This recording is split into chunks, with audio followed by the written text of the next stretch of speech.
All right, welcome back. You have me, Jen, my beautiful wife, Jess, and we're here to talk about, what's the topic? It always feels like when you're introducing me that you're like trying to like walk on eggshells. My talented... According to Marianne Esme, I'm fat and I have an old wide pussy. So And you look like you're pushing 60 and at I least. look 65. You look like a dried, angry prune, she said. And 50% of... Oh, that's a separate one. So I feel like you're walking on eggshells as you introduce me today because you feel like maybe my ego took a hit in the comment section. But it didn't. It didn't. Actually, I love it. I loved it. I had so much fun after our last episode, 10 Things I Hate About Women. That last episode was a lot of fun. We had It was really funny. a ton of engagement online, on Instagram, and it was good, bad, and ugly, and I loved every second of it. I learned a ton from a couple of people that shared a lot of really interesting information about their own experiences. A lot of it somehow turned into, it all turned into a big fight about menopause, which is funny because the episode hardly focused on, it was just like a tiny little Blurp. a blip in the episode, and obviously that's a reel that we shared. But it's funny because I wouldn't say most, but it's obvious that a majority of the people commenting did not listen to the actual episode in full. I don't think anybody who commented listened really to the episode. Maybe. There's a lot of comments that were... Anyway, all the angry comments, all the comments that were angry about that reel where we talked about how a lot of divorces are initiated by women going through menopause. And that's also true, by the way. And it pissed off a lot of people. And what it showed us is that when people get triggered, they comment, and it keeps our algorithm high for our podcast. So good, bad, and ugly, it's welcomed, I guess, because it keeps sending our reel to the top of the algorithm. So the engagement's great. And also, I actually learn a lot about what people are triggered by when you get a big, long comment by somebody explaining some other things or going on a rant about whatever, or sending mean messages, usually signs that someone's triggered. And if they do a personal attack against you by your looks, then that's all they have to go off of. They have nothing backing. I want to send you guys to the comment section to read it, but this bitch fucking deleted everything. So she erased all of it, and I'm so mad I didn't screenshot everything. I only have a couple screenshots because it was literally hilarious. Like, I wasn't even mad, which was even better, which I think is why. What was the banter? I didn't even read it. It's hard to recall because there was so much back and forth with her. But it started off just her calling me a fat bitch. And I was wrong about menopause, and she was young and hot, and I was jealous because I'm old and have a wide pussy, and I look like a dried prune. And then I went to creep her profile, of course, and she's private, which is like, of course you're a liberal white woman when you have all the balls to comment, but you are hidden. You're hidden, so nobody can interact with you. You can just drop all your breadcrumbs and then walk away. And it was just like, okay, come on, that's crazy. I find it interesting that people can say such mean things online. I said really mean things back in all fairness. I'm sure you did. I'm sure you did. But yeah, like I said, you can't care. You absolutely can't care. The reason that you can't care is because if you saw half the stuff that I write in comment sections, it's ridiculous. Well, and then that's... sometimes I don't even mean it. I just say it to poke the bear because it's fun. Like, I don't even mean half the things I say. If you asked me about something I said, I wouldn't even recall half the things I've commented on because I don't remember. It's insignificant to me. I just You're the stuff. type that will go right to the comment section when you watch a video because you want to see what people are saying. It's my favorite thing to do. It's my favorite thing to do. I don't get that. People that just scroll. That's such a waste to me. The best part is in the comment section. You go boom, right down to the comments. I very rarely check the comments. That's how you know. Like, I think checking the comment section is, okay, this is where I fucking hate Joe Rogan. And I honestly have not liked Joe Rogan in at least a year. I've been off of Joe Rogan for at least a year, if not more. And this is why. He started saying a while ago that he doesn't read the comments. He never reads the comments. He's like, fuck that, I don't care. And at first I was like, yeah, good for you. Like, do your own thing, don't care. But here's where the problem lies with not checking the comments. Then are you in an echo chamber? Right? Because if you're not reading the comments, if you do an interview with someone or you do a podcast and you don't read the comments and you think that, for example, you're on, like me, like I've made mistakes and I've changed what I think about things, like for sure Israel and Palestine. I've said a lot of offensive things in the past about Palestine, and most of it I still would probably agree with. But I also have changed my complete outlook on what's going on between Palestine and Israel. Just because I'm irritated by what Palestinians have done when they come to Canada doesn't mean that I don't have the fortitude to look at the situation as a whole once I've completely educated myself and say, okay, I made some mistakes. Same with Muslims. Made some mistakes about some of the things I've said about Muslims as far as how they feel about Christianity. So, you know, I'm always open to, oh, okay, maybe I was wrong. And he's not. He refuses to read his comment section. And that's where, if you go right to the comment, you can get, like, I'll watch a video and think one thing.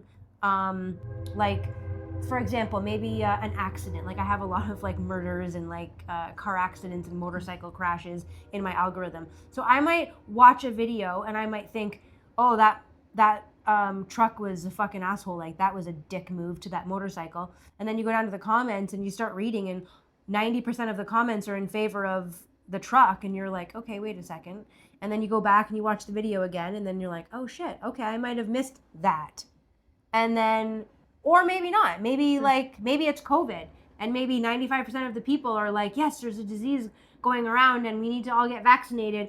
And you go to the comment section and 95% of people are saying, yes, that's what we need to do. Well, I may not want to go with the crowd on that one, but it does give you a good indication of where people are at. Yeah, that's fair. I can appreciate that. It does give you like main posts and stuff like that, especially COVID was a good, and politics, because you really get to see what people are saying as far as in agreement or not. And those posts are obviously because they have like maybe thousands of comments on them. So you can kind of gauge public opinion, because that is important. I do get that. Our last reel that I shared was literally a snapshot of Jess being Jess and talking about menopause and a true fact. It's a statistic. It's not a statistic. Yes, it's like, true. Take it. If you don't like it, that's totally fine. You don't have to like it. And that's one study. Maybe you should go and do some research, and maybe you can find something that suggests what my study showed was inaccurate. Hey, there's studies that say that vaccines are good for kids. So there's going to be studies out there that are fucking wrong. Okay? So that's totally fine. But from the research I've done, that's a fact, that 70% of divorces are initiated by women in the years of menopause. Okay. Don't like it? Go fuck your hat. I don't care. I don't care that you don't like it, because maybe you've had a broken heart. Maybe you got really hurt and life didn't go the way that you expected it to go with somebody, and now you're alone and you're living a certain way and you feel like this is what I really want. I don't even want a man. Maybe you should reevaluate that. Maybe you do and you're angry. I think this podcast is all about everything taboo, controversial, things that other people probably won't say out of fear of being offending someone or fear of not being liked. The great thing about this podcast and what we do is that we say all the things from our own lived experience and what we see, because that's our own perspective. And we're not afraid of if you like it or not, or if you agree or not. Like it just is what it is. And I think when you get big reactions like that, you really get to see where the wounds are in our society. Because when people get so pissed off that they come on the attack mode, there's a lot of hurt people that will get triggered by videos, and then they'll take their time on fighting. So yeah, no, it's true. It's true. And also, like, sometimes people like me, they just say things that come off like brash. Well, okay. And most of our society are fawners. Like most of society, like Canadian society is like very nice. Like Canadians are known to be really nice. Yeah. But it's because everybody fawns. Everybody's a people pleaser. Nobody actually feels comfortable truly speaking and saying what they really feel. But they can do that behind their phone. They feel more comfortable doing that behind their phone. Yeah. But you're still hidden. Yeah. Right? There's this freeing aspect to us truly just being ourselves and saying what we believe. And we also have the ability to go back, like you were just saying, and go back and like say, like, I put my foot in my mouth. Like you say that pretty often because I put my foot in my mouth 10 times a day, every single day. Every day. Mm-hmm. I say something like this girl that I knew in high school that I saw after, it was after my head injury, so I'm going to like give myself 1 point for that. And she just had a baby, and she walked by me, and I was like, oh my God, hey. And we did the, hey, hug. And I was like, oh my God, you're having another baby? When are you due? She just had a baby. She just had a baby. So she's not having another baby right now. It was just like something that you, as a woman, know you never say to another woman. But I said it. I think we all have those moments. Or maybe a lot of people have the moments where they wish they said something that they didn't, and then they'll keep replaying that situation over and over again by practicing what they would want to say. I wish I didn't say what I said.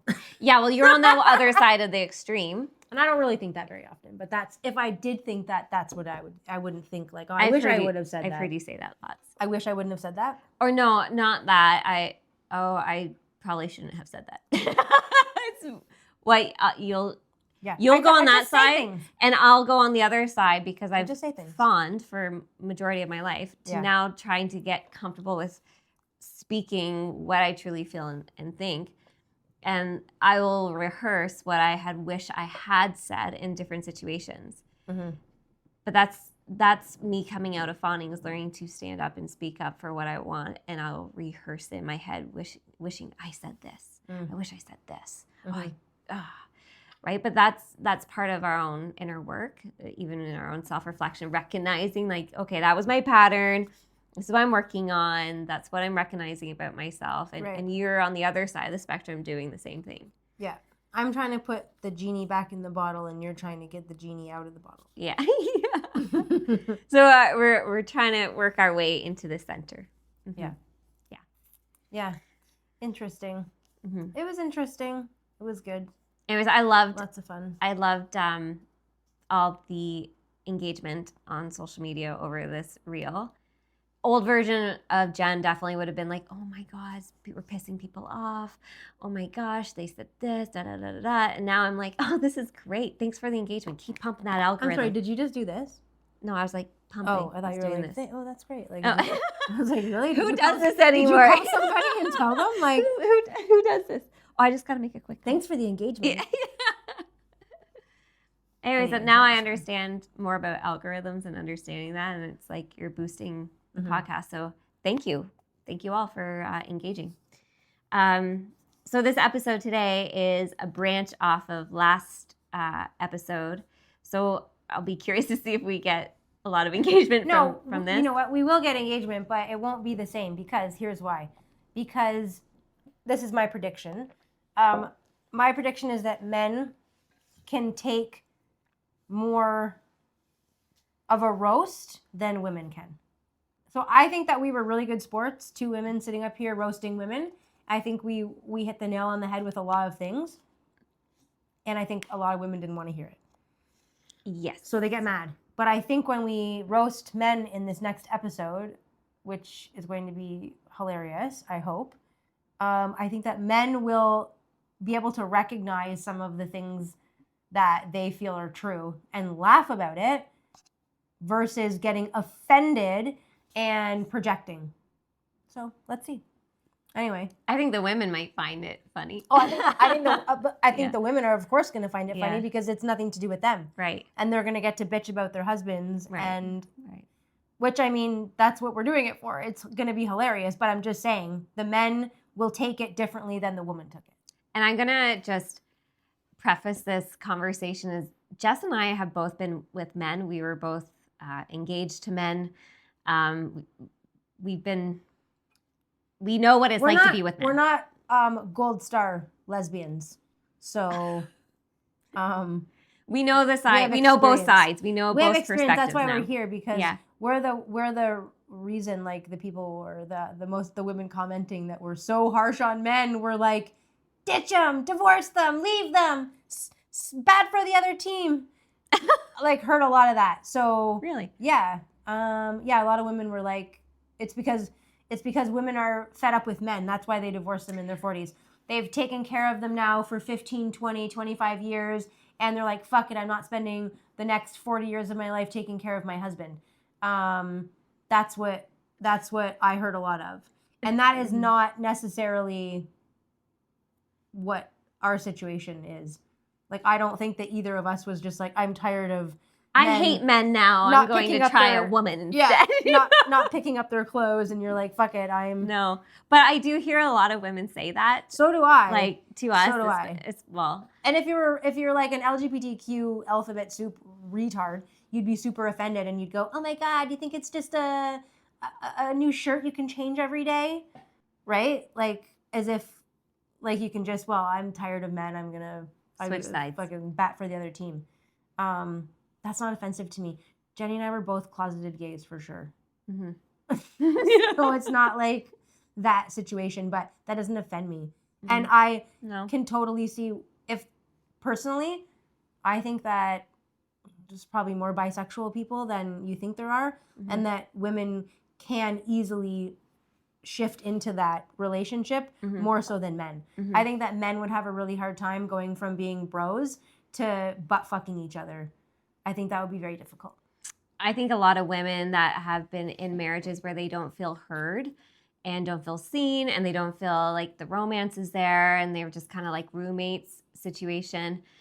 I think that's where a lot of women look for relationships with other women because women meet each other's emotional needs because we are emotional beings. So we like to have those long conversations to talk about everything, to validate each other's emotions, to have that a relatable experience. How many times were you at Joe Cool's and you see two girls making out that are friends, like wasted, and they're like kissing all the time? How many times do you see two guys that are buddies that are like, hey, I'm so wasted, and they're like making like, come here, buddy. Only on Brokeback It, like, Mountain. yeah, and I don't think that, I don't know, whatever. I don't want to talk about that. So gross. But I'm a homophobe. But right? But isn't that like that's interesting because that's just a fact. Like it's not gonna be men that are gonna be like, let's do it, bro. It's women, Mhm. and that's why it's an emotional thing, Mm-hmm. right? Like it's easy for two women to have sex. Than it is for two. It's I just think we're getting gross. off topic. Let's It's go. just yeah. Yeah. It's not for me. Oh, no kidding. You're not a gay man.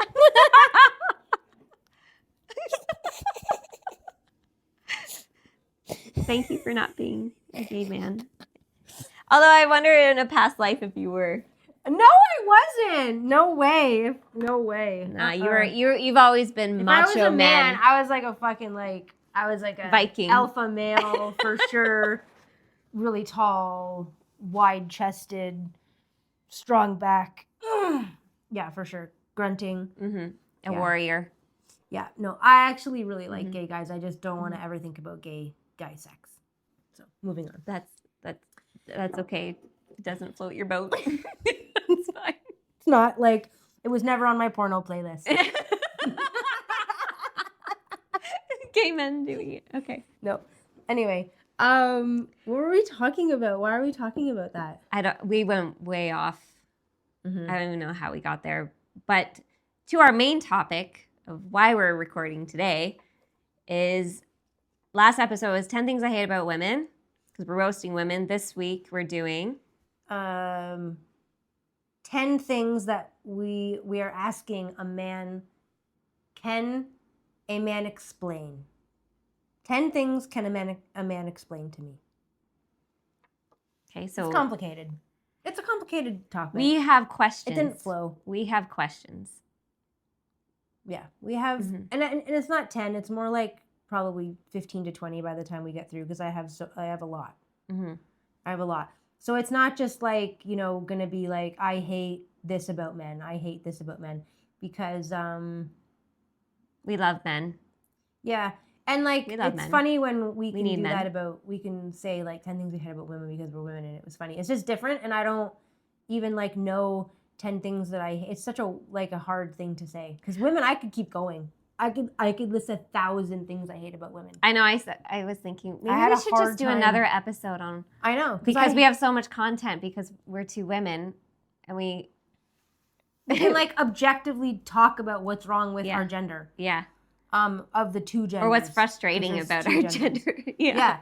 Yeah. Anyway, so with the men, it was a bit different. But anyway, I felt like this was a funny way to do it. And it's can a man explain? And there's probably about 10 to 20 things that we'll get through depending on time of what Okay. we want to know. So there's things that do bug me about men. And this would be one of them. Can a man explain to me why every project that you do at your house, DIY, or for that matter, if you're a fucking contractor, even better, why it gets 90 to 95% complete and that's it. You never finish a job. Never finish a job. If you renovated your bathroom, 4 months ago you put in the shower and tiled, the vanity's in, the plumbing's hooked up, the toilet's in, but you probably haven't hung the towel rack yet and you haven't done the trim. And if you put the trim in, you haven't painted it. And if you painted it, you haven't caulked it. Mm-hmm. It's a fact. It's a fact. There are a lot of men that don't do 100% completion of tasks or renos. And I was going to say, both my dads do not fit that category. Both Yeah. my dads are like anal retentive. They complete. like complete tasks before like the sun rises. Yeah. So that's not my experience with my dad growing up. And my stepdad, it's Same. definitely not my experience. Mm-mm. But with my daughter's father, that was definitely my experience. Well, and it's an experience that a lot of women talk about in counseling. And I think, like, to get psychoanalytical about that, if you don't complete a task fully, then you can never be scrutinized or judged if it's not good enough. So, and this is for men and women, but for a lot of men who don't complete tasks, like a man that might start a project over here, might start another project over here, might do another one over here, but never fully finish any of them. There is something more to that, something that is underlying their inability to complete things. And it's more of like an emotional block. It's more around self-worth, self-value, of not feeling good enough to complete something because they don't want to know if it's good enough for it or for others. Interesting. Mm-hmm. So it's a common discussion in counseling for couples. Would that apply to like people that won't start a task? Oh, Or that's that kind of, or is that a totally different thing? No, same kind of concept. So a lot of women will complain like, why haven't you done this? You want to do this, but you haven't even started it yet. So if you're afraid to even start a task, again, keyword being afraid, that there's fear that's blocking you moving forward and doing something to better yourself, doing something to better your family or your home or your marriage. Yeah. So whenever there's a block or resistance, it's like a little child comes through and behaves like how the child experienced feeling overwhelmed with taking on something that scares them. Interesting. Mm-hmm. Yeah, I bet a lot of women will have something to say about that. I wonder if women will be like, hey, Joe, you got to listen to this podcast.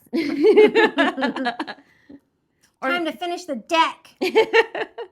Honestly, if you're a man and you're listening to this podcast and you're having some maybe difficulty hearing this or me saying any of this, use this to help you. Use this as a way to channel that energy on like really making it an intentional experience of like, I'm going to empty the dishwasher completely.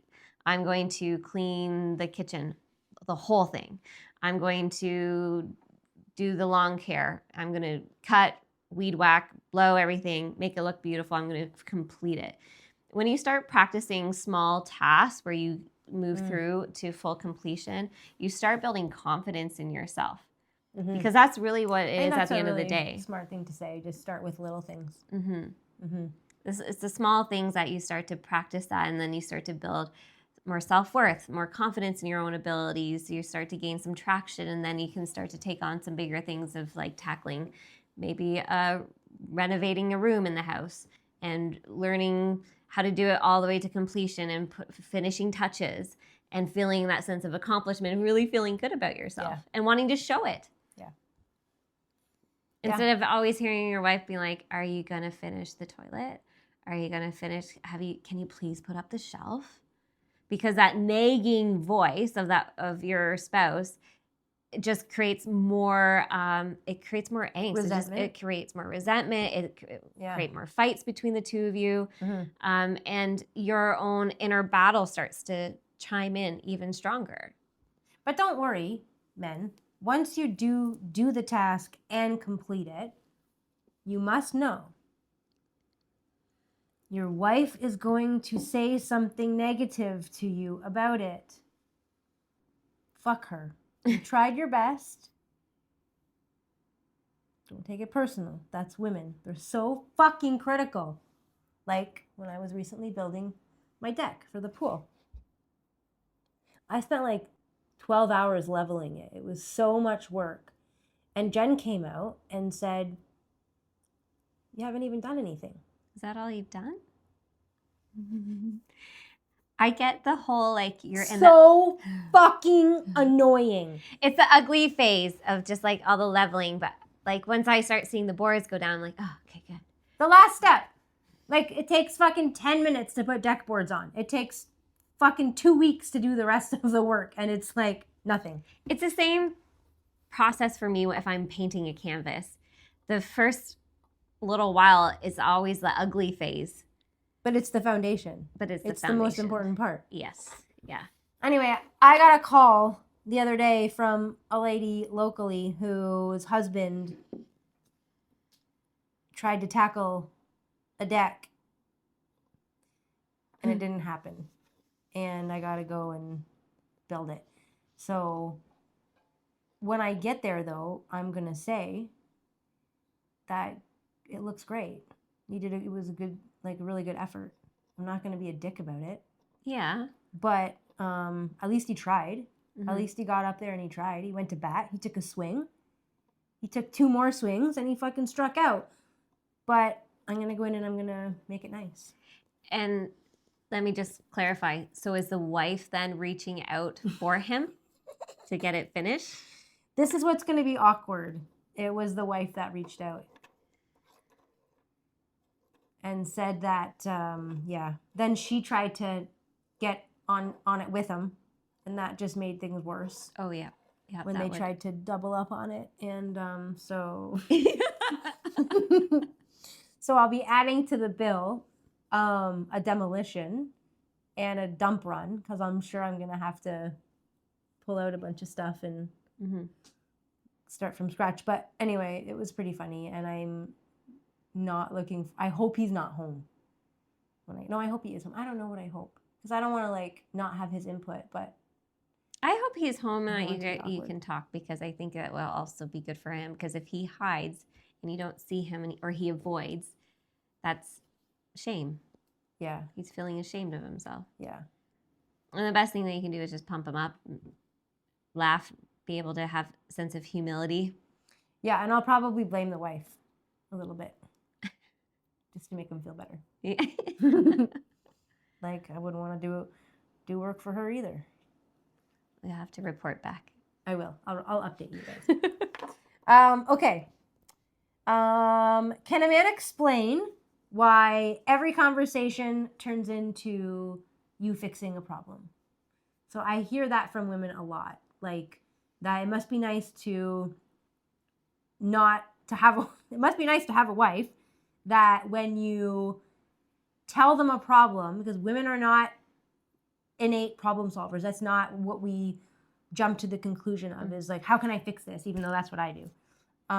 It's more like, oh, I'm really sorry that happened to you today. Let me pour you a glass of wine and let's talk about it. That's probably when a woman says to her husband, this happened, this is what they want to hear. But instead, the husband... That's nice. Yeah, no, that's what they want to hear. Yeah. That's what they want to hear. Absolutely. But what they get is... Why don't you... I'm going to fuck that guy up. I'm going to go in there and fucking beat the shit out of your boss. If she's like, Steve, he's giving me a hard time again. The husband's just like, I'm going to fucking punch that guy's fucking face in. I guess that's one way. Or have you considered looking for a new job? Or yeah, like... Why the fuck do you still work there? I told you 5 years ago you should quit. I think that's what a lot of women get. But they want just like a hug. They want to just be validated. Oh, validating. That's important. And actively listened to. Oh. You know, men, I got in trouble for that 5 minutes ago before we started recording. So it's not just a you problem. No.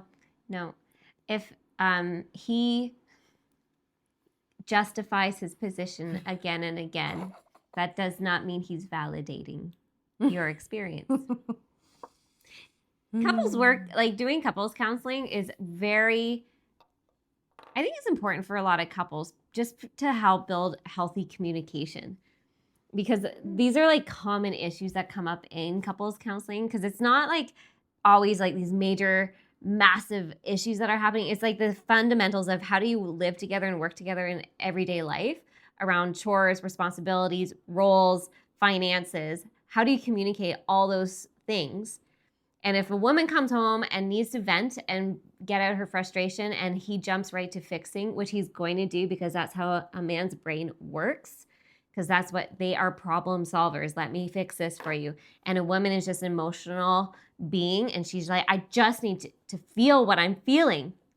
So should women preface that then? Should women come home and say to their husbands, yes, okay, listen, I had a fucking shitty day today. I need to vent, get a beer, and I don't want you to fucking say anything. I just want you to listen. Should they say that? Yes. Yes. Yeah. I say that to women a lot in counseling. Tell him what you need him to do. I need you to just sit and listen and just support me as I vent and work out my frustration. Do you always do that with me? Do you always say that so it's clear? Do you think?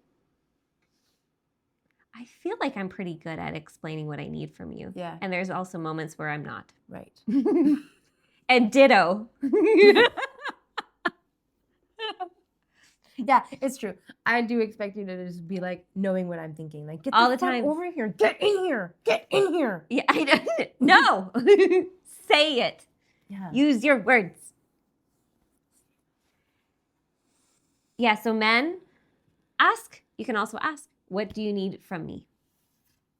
How can I help you? Steve, I just want you to agree with me that Brenda is a bitch.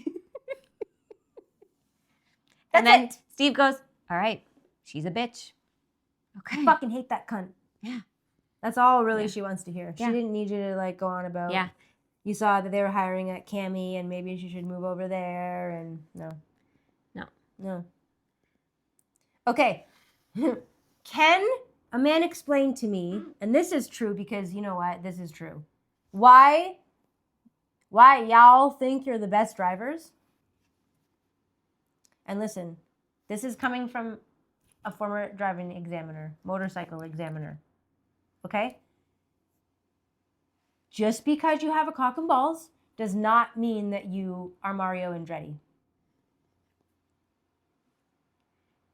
I'm assuming that's a race car driver. Oh my God. Well, Yeah. I should have probably said Kyle Busch, but geez, he's dead now. So I'm kind of out of the race car circuit. So Jeff Gordon, I don't know. Does he still race? He's probably fucking dead.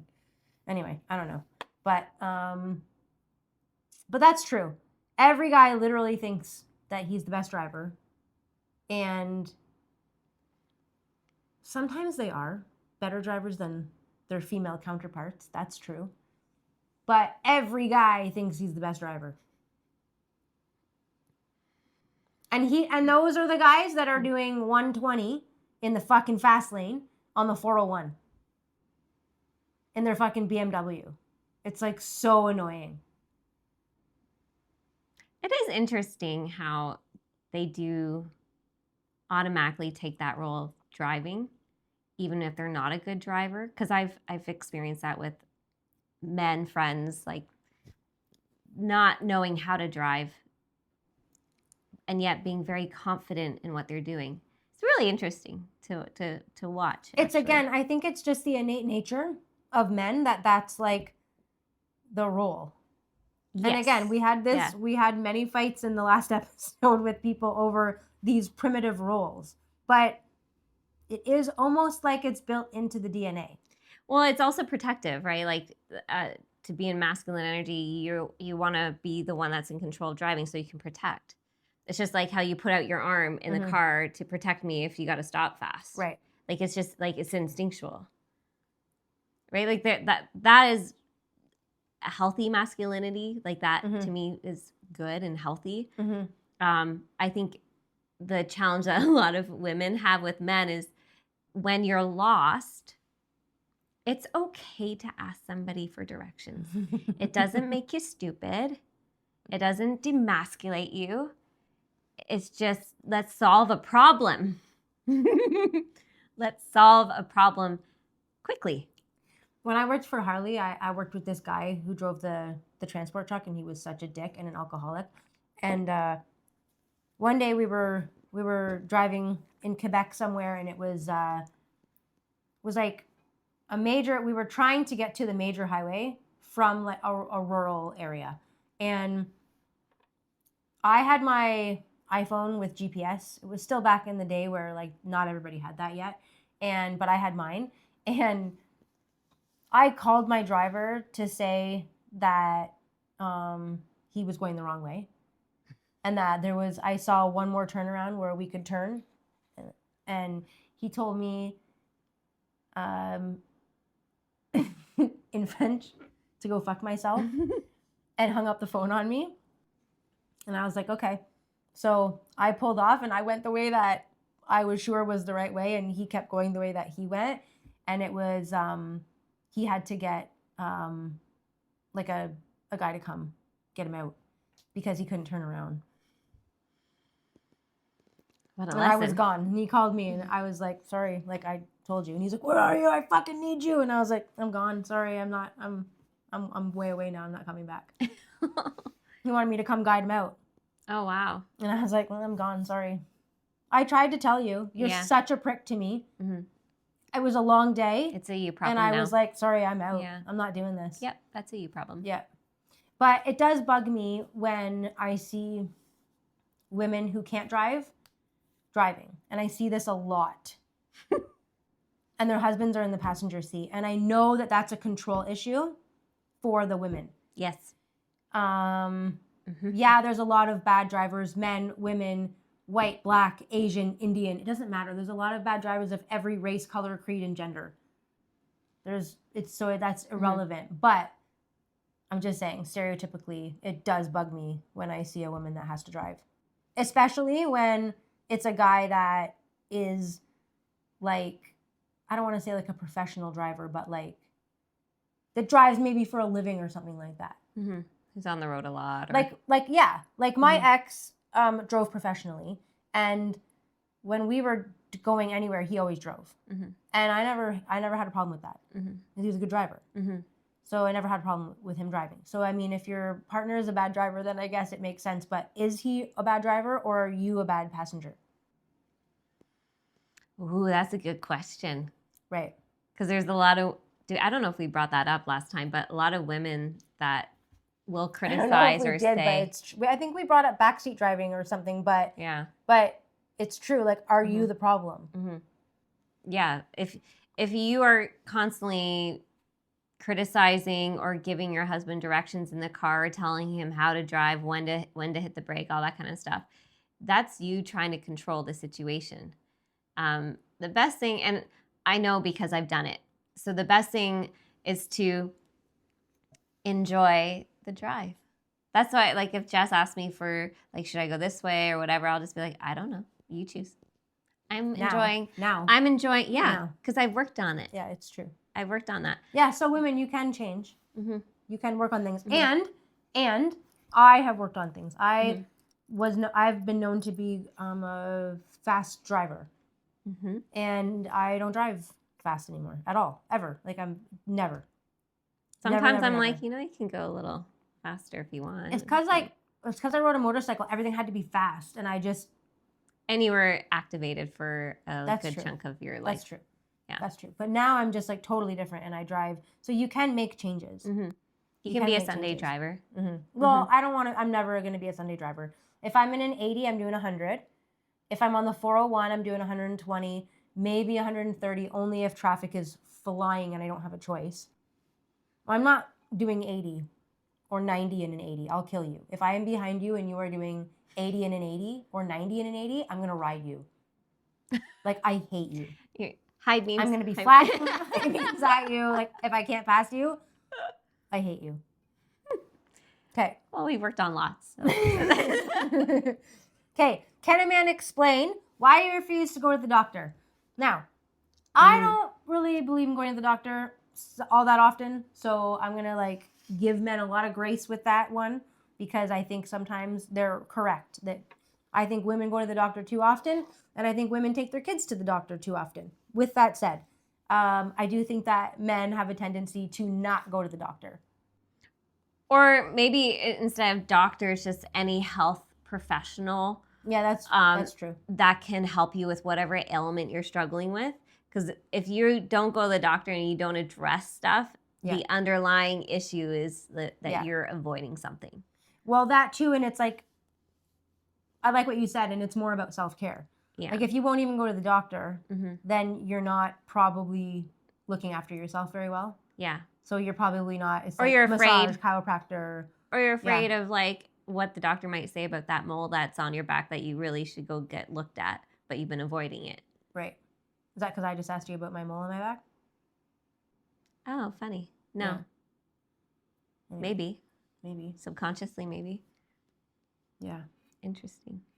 But it's true. A lot of men don't do that, and I, know somebody that happened to recently that didn't go to the doctor, and they should have gone. I know. And now they're, hopefully, you never know. You never know. You never know. But that is a very valid thing. Men do not take care of themselves in that way very well. It's very difficult to find men who are on top of there are lots of men that are like that are on top of their health and wellness. Yep. Absolutely. I find if you're into fitness, there's a really good chance that you're into self-care. Yes. Yeah, right. I think a lot of guys who care about if their health, if they are into fitness, they're into their nutrition, they go to chiropractor, massage, like they are investing in their health. Like Jeremy is a good example of that, right? Jeremy is somebody who's always going to different things. Set up his cold plunge. Yeah. Yeah. Acupuncture, massage, just all that. And even my dad does that too. My dad does a lot of. Yeah, I mean, a lot of men are, I think it was really taboo for men to go and get a massage for a long time. And I think men are getting more comfortable with reaching out for services more than ever. Yeah. And I think because women have been, and this was part of the conversation on, I think, maybe the reel that we had shared that got so heated maybe, or it pissed somebody off or triggered somebody. I don't know. Something to that effect where we had been talking about how women have been doing so much deep healing over the past 5-6 years. And we're starting to see an upswing with men doing the same thing. And I see that in my private practice as well. So many more men are coming out for deeper inner work and healings. And so they're starting to come forward and get stuff and address stuff that they need to address. But they have been generally slower to get on board or to take initiative. Yeah. Well, let's roll that into the next one of taking initiative, how women have to ask so many times. Oh, okay. Like the next episode? No, like, Because the next one's about, can a man explain to me why they have to constantly touch their fucking cock and balls? okay, well, let's talk about that. Well, we can do that one after. How do you want to, I don't know what one you're talking about.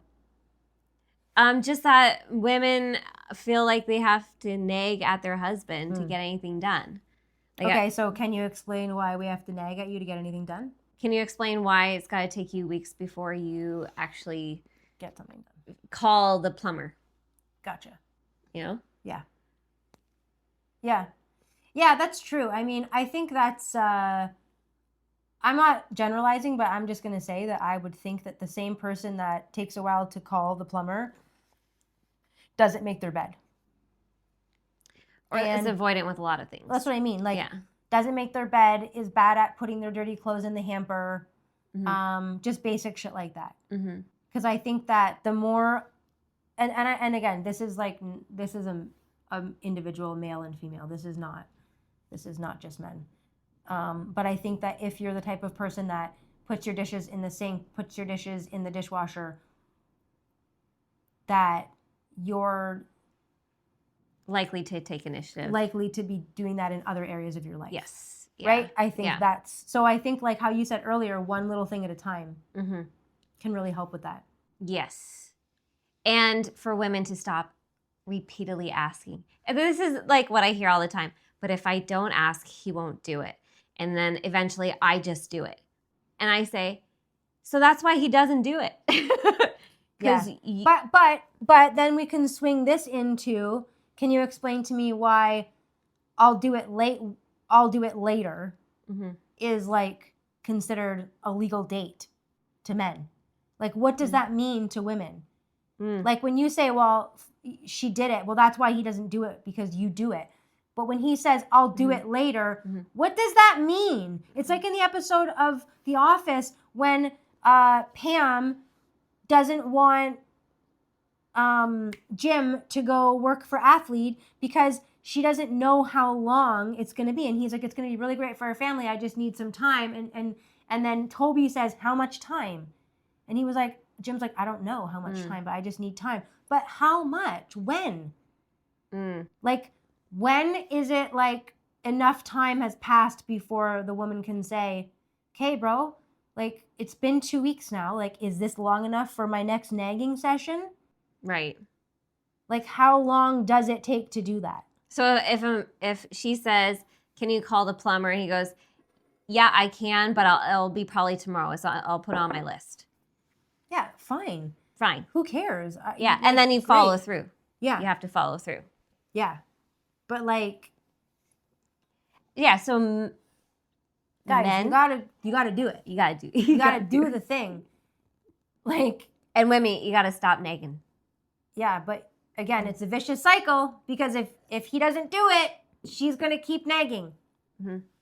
Do it, nagging. Didn't Get- do it, nagging. Give him some space, and gentlemen, give her a little bit more clarity on when you're gonna get it done, And then follow through. and then follow through. And then women say thank you. I appreciate that. Yeah, that's the thing though. Okay, this is where women are gonna want to punch me in the face, and I don't fucking care. Because apparently, according to that lady, my face looks like it gets punched in every day. So that's fine. Okay. I just lost my train of thought. About women like saying thank you to men. Yes, okay, thank you. This is where women are gonna hate me. Do you want to punch me in the face? But I have an ugly face anyway, so it doesn't matter. Okay. When he's doing something and he completes it, or let's say during, would it kill you to get up off of your fat ass in your ugly fucking Lululemon tights that, no offense, you don't have any business wearing anymore? And could you make him a sandwich and take him a drink? Because you know what, when I'm doing stuff, my wife always brings me a coffee or a sandwich. And then I'm like so much more wanting to do it and complete it and do it nice because she's taking care of me. So I'm doing this, taking care of her. I'm making our space nice for us and she's taking care of me. And then when he's done, maybe you don't have to like nitpick everything.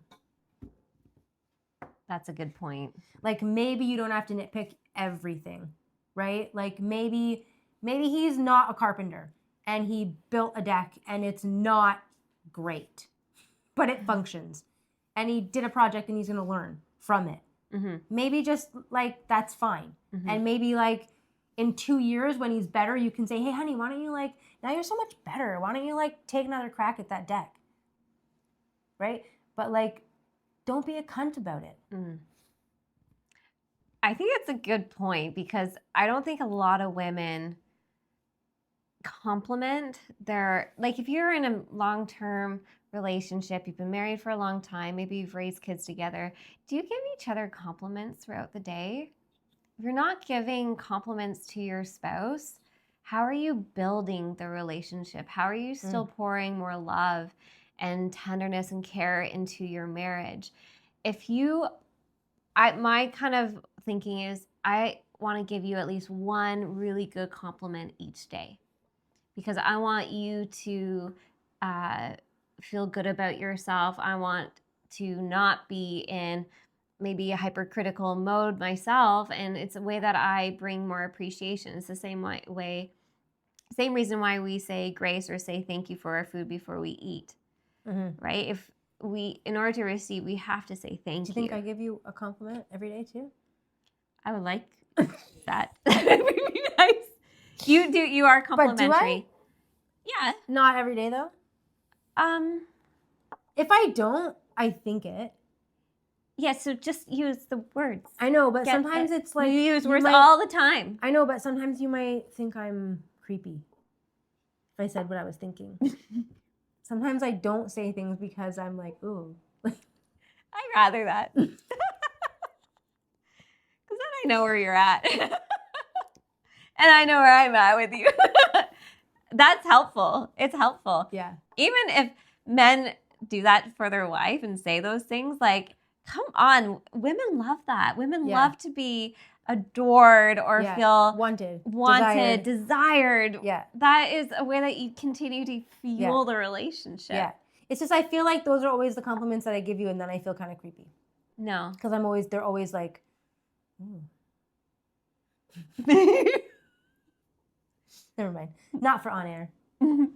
But anyway. Yeah, I think if men, if you're having those thoughts about your women, say them. Yeah, just say it. Say it. Yeah. Be like, I wish that I was the seam in your pants. Sometimes I think about that.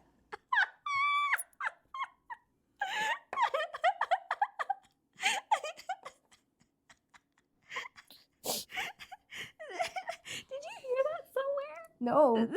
No, that's what I think about when you wear those pants. Which one? Those ones. Oh, thanks. Yeah. Hey. Oh. Yeah, now I'll wear them more. Yeah. Right? See how this is like, this right here is a great example of relationships that like, that how you create, keep adding fuel, keep the fire, the passion, the excitement. Right. And if we don't start with those small things in the day-to-day, how do you create any fundamental change? You know, because there's so many relationships where you're on like this hamster wheel. It's the same thing every day, or you're complaining in your own head about your spouse about the same things, or you're getting frustrated about the same thing, resentment keeps building. But how are you fostering any growth? How are you fostering a strong bond and strong connection?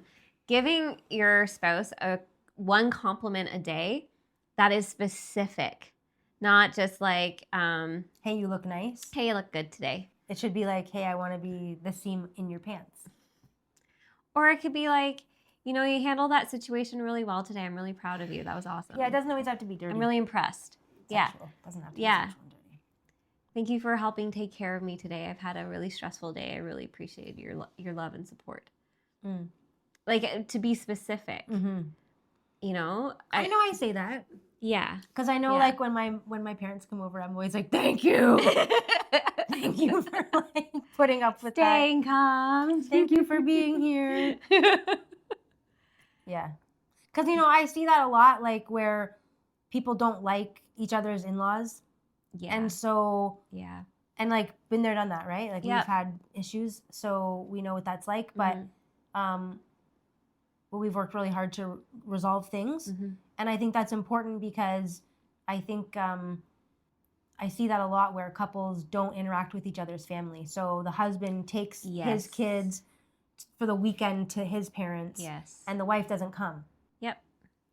Well, I don't really care for his parents. And then it gives him a chance to interact with his parents and I can have a weekend to myself. Mm-hmm. And like I can appreciate sometimes the need for some time. But at the same time, I also think it's important that They're always going to be family. Mm-hmm.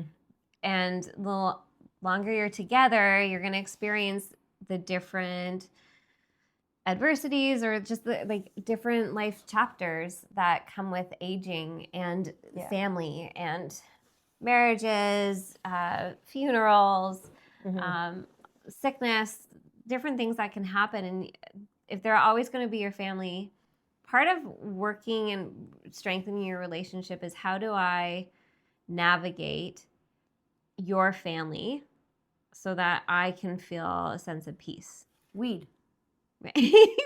That's how I do it. Weed. Okay? So there's ways you could do it. I don't know what your thing is, but no, your family doesn't trigger me like they trigger you. When I'm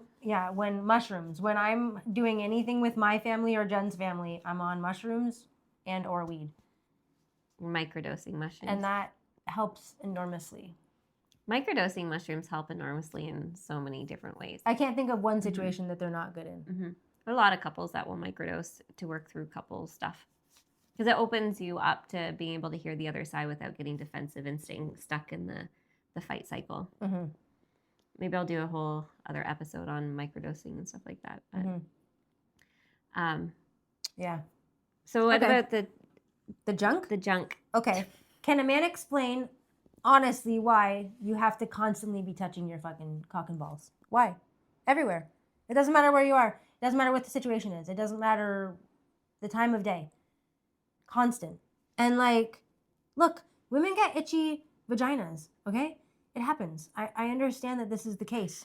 But like, can you imagine if you were walking down the aisle at the grocery store and the lady that I just described in the tights that she has no business wearing just shoved her fucking hand down her pants and started scratching her fucking pussy?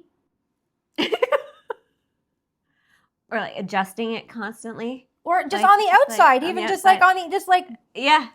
like that would, you'd be like, people would film it. Like, you'd be like, holy fuck. Yeah. But like a wild animal. It's just like, no matter, you're at the altar getting married and you're fucking adjusting your dick and balls. Like, I don't know. I don't know. And I mean, I don't know. I don't have one. I don't know what it feels like. Maybe I would play with it all the time too. I don't know. Maybe I would. And maybe that's what I want you to tell me. Like, that's why. This is what I'm asking. Can you explain to me why? Tell me why. Yeah, yes, it's amazing to have a dick and balls. It's something that's there for you all the time. You've always had it. You can touch it. It feels good. It's there. And it's funny. I guess. It could be funny. I think if guys play with their... I know a guy in high school play that had a curved games. dick. So that was funny. It was curved. It had a hook on it. Okay. I never saw it. Not my type, but it was well known. Okay. So... I know, but like even in high school, like guys showing... Oh, actually, I just watched that movie Waiting from like... Oh, yeah. Okay. Late 90s, Yeah, early 2000s. Yeah. And all the guys in the restaurant play a game where if they show their nuts or their ball sack or Oh, yeah. like part of their Oh, penis, yeah. and they get the other guy to see it, then they can be like, "You're gay," and then they kick them in the ass. Like there's so many games that guys play with that. I remember Like in that. high school, guys would that's, do that too. That's gross. So like, explain that to us. yeah. Like, is it just because it's Actually, and while we're on that topic, I do have to ask about the circle jerk. oh, I have to ask why? about the circle jerk because this is the same topic. Can you explain to me the circle jerk?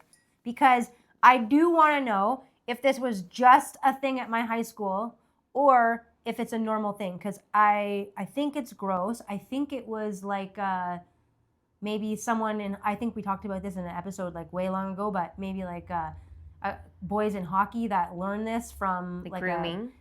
Grooming. And it's done in an inappropriate manner at hockey in the locker room. And then it's carried over with their friends. And so that was something that I was always under the impression because I just thought this cannot be a real thing.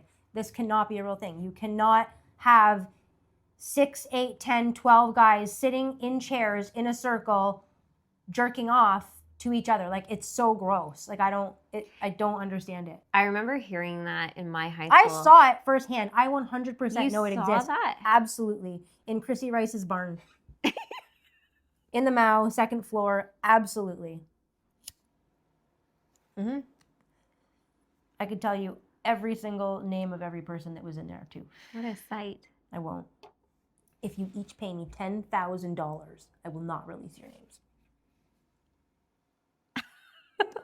And the guy that pulled my hand and said, "Hey, come here, I got something to show you." And then I went with him, and then he put my hand on his dick. $20,000 for you to not release your name. Well, this took a turn. How do you keep doing that? How do you manage to pull into like threatening if you...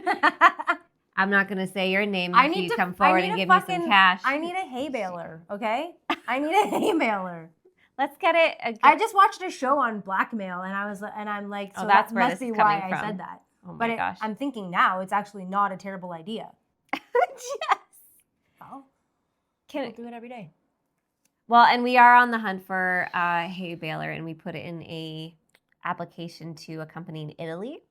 So we're hopeful that they'll accept us as ambassadors for their company because they do small scale farming equipment.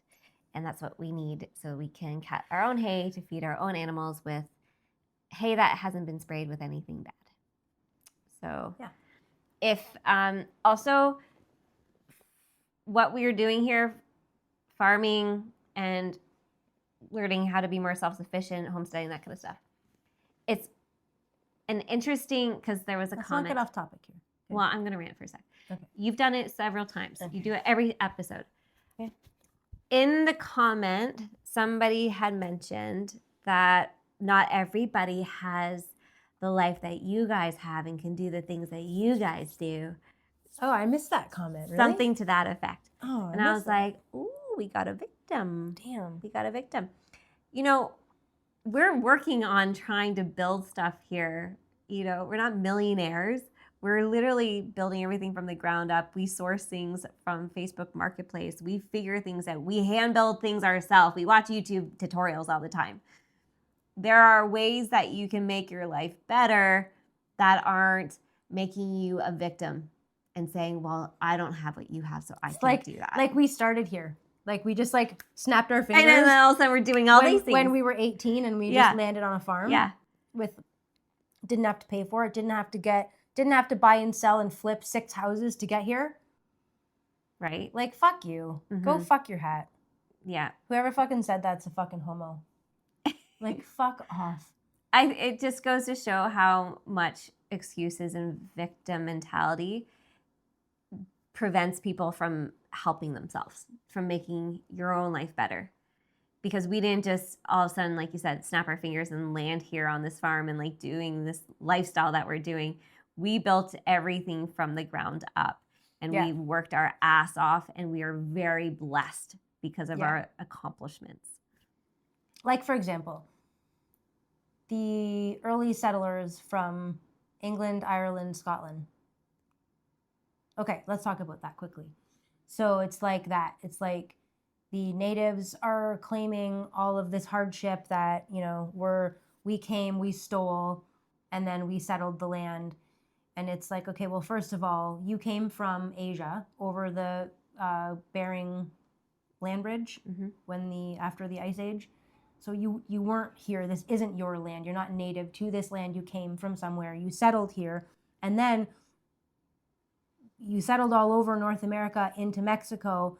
And then what happened was then you became tribal, and then specific tribes went into other tribes' territories and murdered, raped, pillaged, and killed, burnt down those native tribes areas, took that over, and then went over there and did the same thing. But then these guys from down here came up here, and then they did that to them. And in the midst of all that, our ancestors are being starved and forced off of their land, coming over from Europe to here, settling the land, building the country for what we see. Okay. It was built by immigrants. Yeah. And now to be told that you stole, even though the land was on a treaty, it was signed, there were trades, there was agreements. It's not my fault that the chief that made the agreement fucked over the people. That's not my fault. So it's like that. Oh yeah, the hashtag land back mentality, all that. Well, it's just like, it was tied into what you just said. I don't even remember what that was, but it was like, it's the same thing. Like, it was no different than my Japanese heritage, where they were removed from their houses in Canada out west and placed in internment camps, and then told by the government, you can have your house back after the war is done. And then everything was sold off. And they said, well, you can either go to Japan, which many of them were born here at that time. They had already been like 3-4 generations here. Yeah. Or you can go settle more easterly in Canada. So no, you had to go to Montreal. Montreal area. You didn't have a choice. Yeah, so that's where my family, amongst many Japanese Canadians, had settled after losing all of their precious belongings, assets. And then the Japanese helped build, amongst other people, helped build Montreal and Quebec. And then now same things happening to them again. But you don't see Japanese going, land back, house back. No, my family worked their ass off and got what they worked for. I want my land back in Italy that the communists took after the war. Right? Like it when my family had to come here. It goes into every family lineage. It's all around the world. So if we are always in this woe is me mentality, you're never going to accomplish anything that's going to be fulfilling and life-changing, because you're not taking action. You're denying your God-given abilities to help yourself and make your own life better. It's easy to be a keyboard warrior these days and not actually do the work. It's way easier. It takes way more effort to improve your life and to put in the work than it is to sit down and watch Netflix all day. Although some days I also enjoy that. There's nothing wrong with that when it's your period. When you've worked, when you've put in the effort, you're allowed to have downtime. Like balance. You're allowed to do that. You're allowed to watch a documentary. You're allowed to watch The Office. You're allowed to. It's not the worst thing in the world for you to do. I'd rather you be watching Netflix than injecting fentanyl or heroin. Well, in our podcast, we have figured out all this ourselves now. Like us doing this recording, we're not getting paid. Although if you like, subscribe, share, it will hopefully help us build it. You have to get to so many hours and so many viewers and so many listens before you can monetize. Profit. So yeah.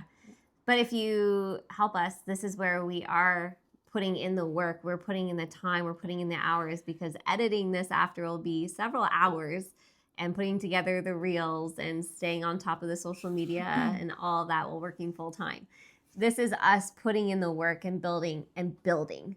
So for those that are listening, please do like, share, subscribe, just to help us. If you like us and you love what we're producing, please show us that so we can continue to put out meaningful content that we care about and we hope that you like. Okay. And rant done. Rant done. Thank you. All right. Number 9. Well, I don't know if it's number 9 now, but anyway. I'm guilty of this. but I'd like to know a male's perspective on it. Can a man explain why, after you cut the grass, you stand there with your hands on your hips and you stare?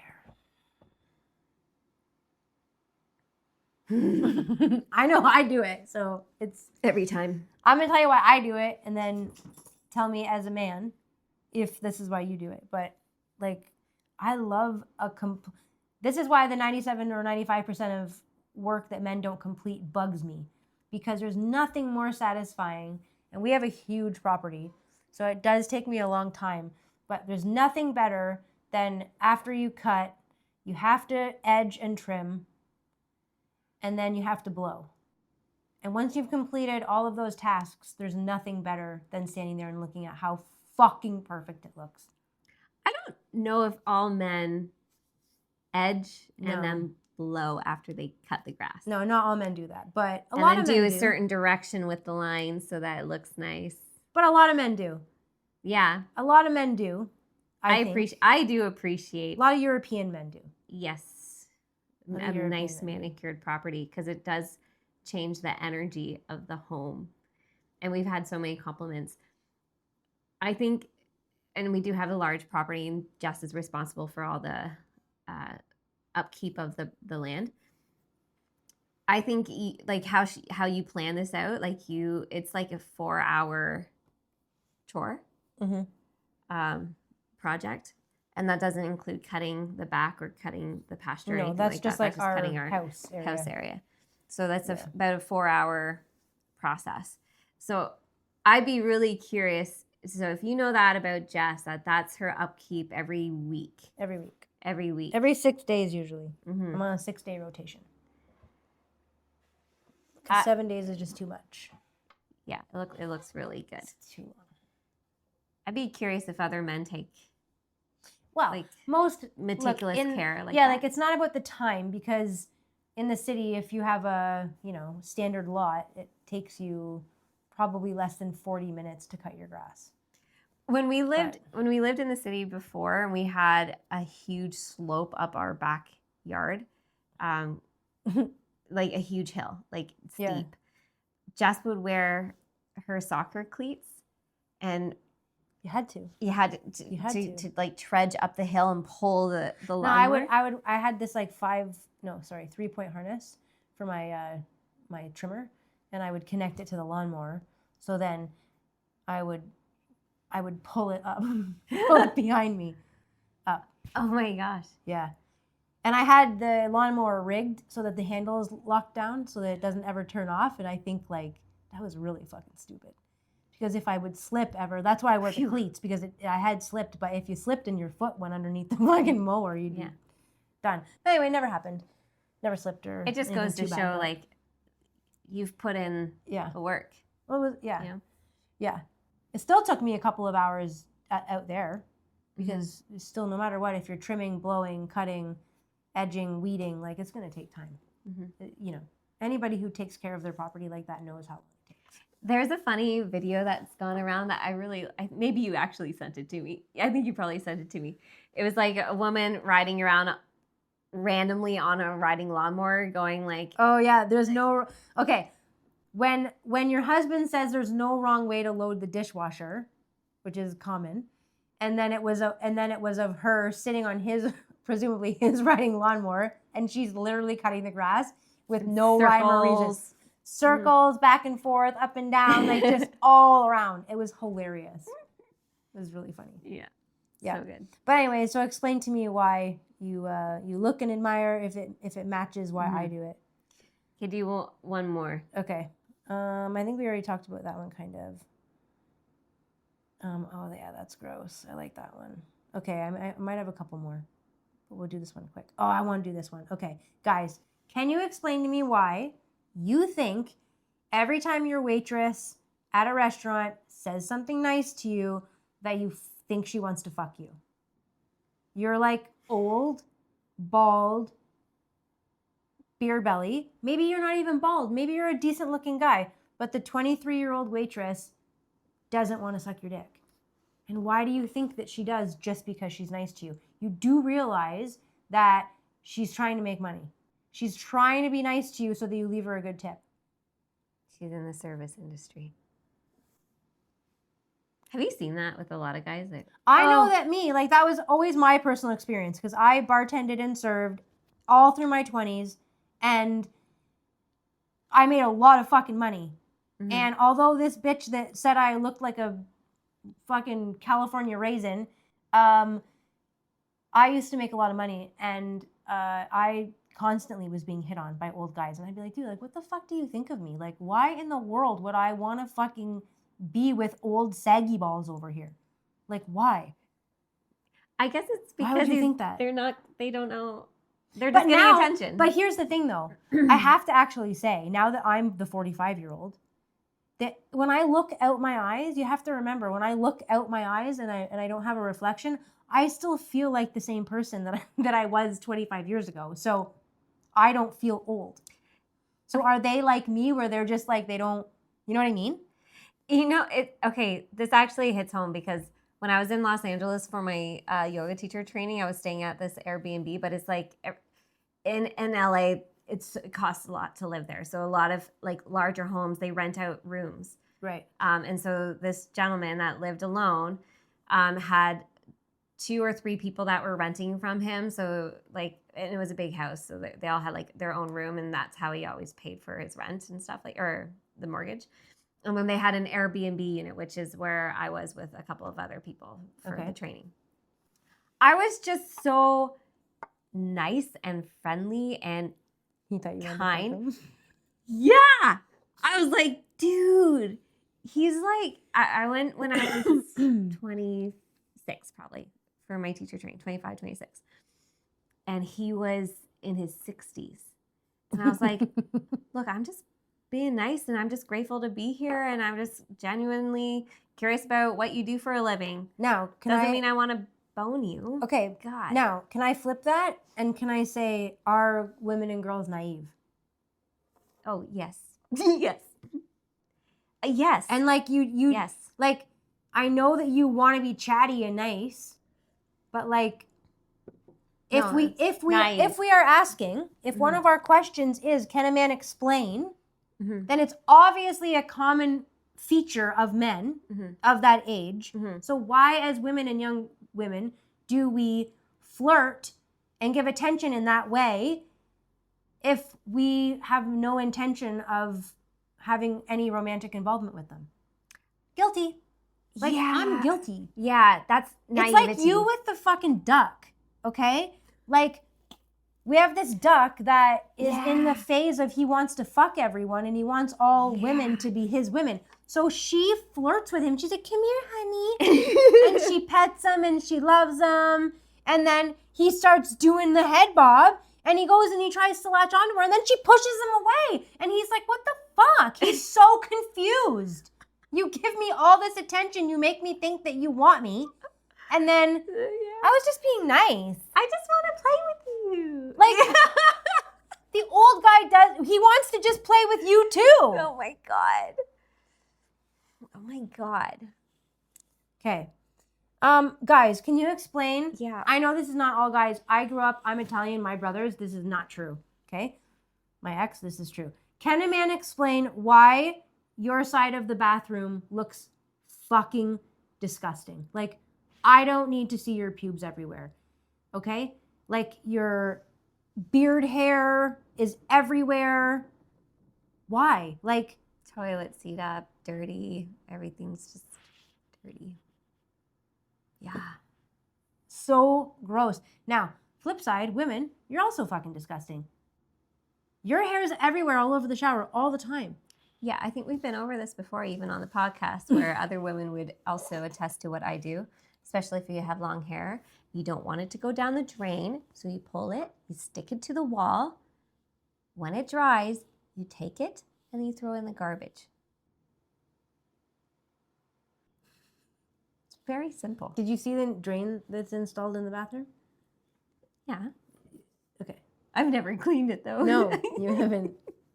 No, because that's what you do. Okay. That's your job. Here's my breadcrumbs.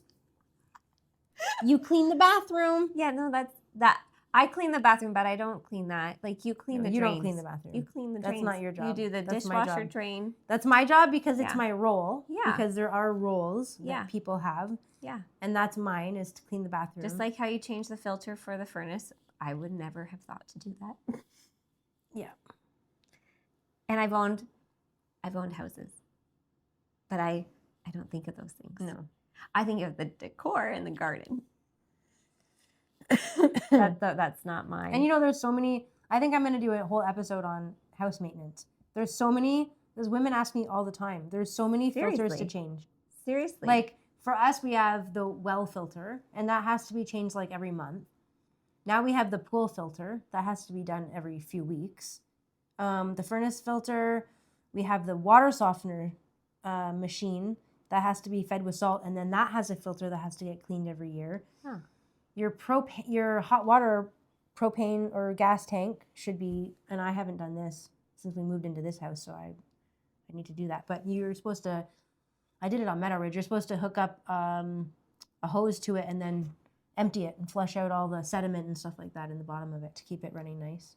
Yeah, and I think Will also said you have to do something to the air conditioning unit. Clean it, which I do, just hose it down because you don't want all the Right. like fluff from the Yeah. dandelions to get into the, Never so you have to done hose that down. Yeah, never would have known that. Yeah. I The do. dryer vent, you have to pull the shit out Yeah. of the dryer vent. I do that. never. Do you? I always do that. Really? Abby, and you don't. What? No, That's not true. I know you do. Yeah, I do. I'm surprised that you said that you do that, but Come on, that one's a basic one. okay. The furnace filter is not fucking basic? Not in my mind. Oh my god. No, The- because I live with you. I know you're just going to do those things. Dishwasher. There's you a do. lot of maintenance with dishwashers. Mm-hmm. Cleaning the stove is a Mhm. bitch. There's no Mhm. filter. I do think that there are a lot of women that ask for those things. But they don't. They also just don't know about those things. Bleeding the lines when you turn the taps off in the winter. Yeah, I probably would. Yeah, have there's left tons them. of stuff. Left them. I see that driving around and Yeah. I Yeah. want to just go to the house and undo Yeah. at least undo the hose. It drives me nuts when I see that. You know what does drive me nuts about so you're very meticulous, so you take care of all the things. Like you're really good about all that. Uh-oh. But the Christmas lights thing. What? Well, we had Christmas lights up at our last house all year 24/7? round. Yeah, why would I take Christmas lights down and then do you know how much work that is? Like why would you do that every single year? Like when you can just leave them up. Like you don't You even didn't notice take them down until we were selling the house. Yeah, but I don't need them up anymore. I'm sorry. I'm not going to. I'd like your guys' input on that. Actually, I'd be curious for what Do you women leave your? think. Do you think it's women acceptable to leave Christmas lights up all year long, or not? Now, I never plugged mine in the summer, but if they're all white, you can.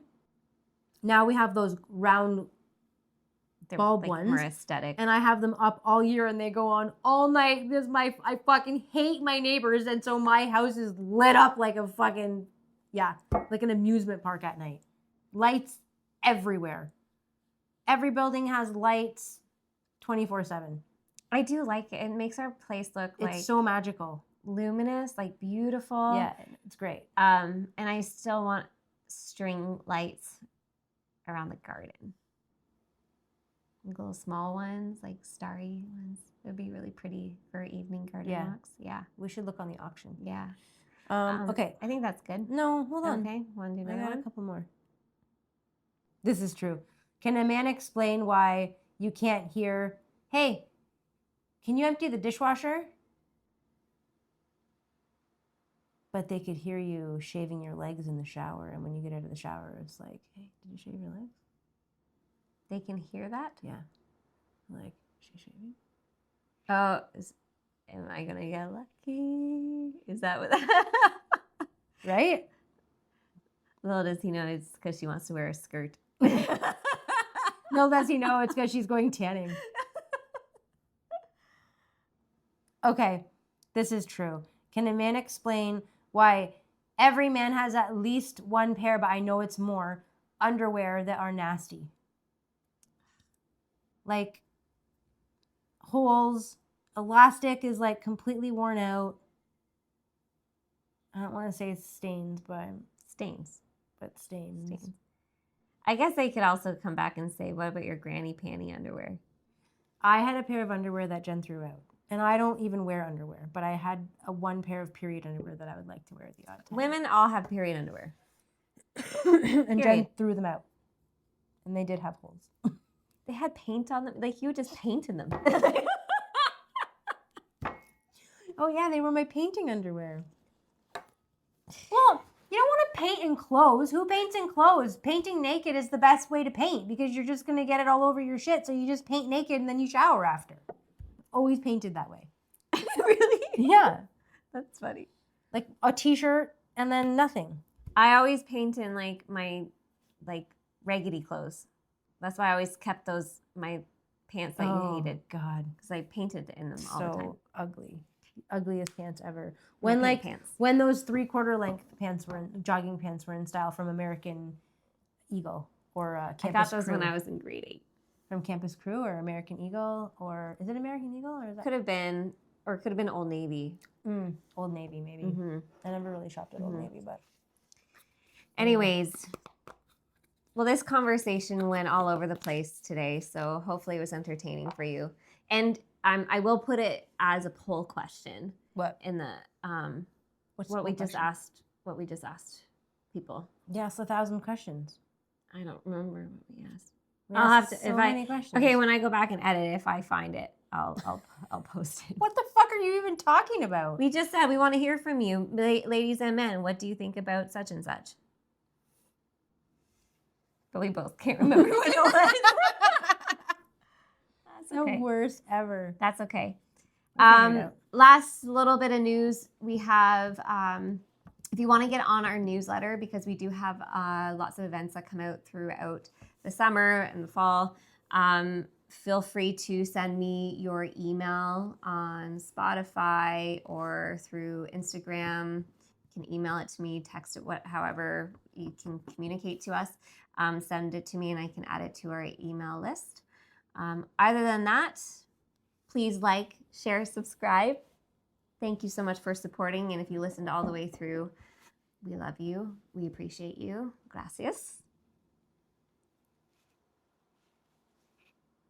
Cut it out. You're dead. Done. And we're done. Okay.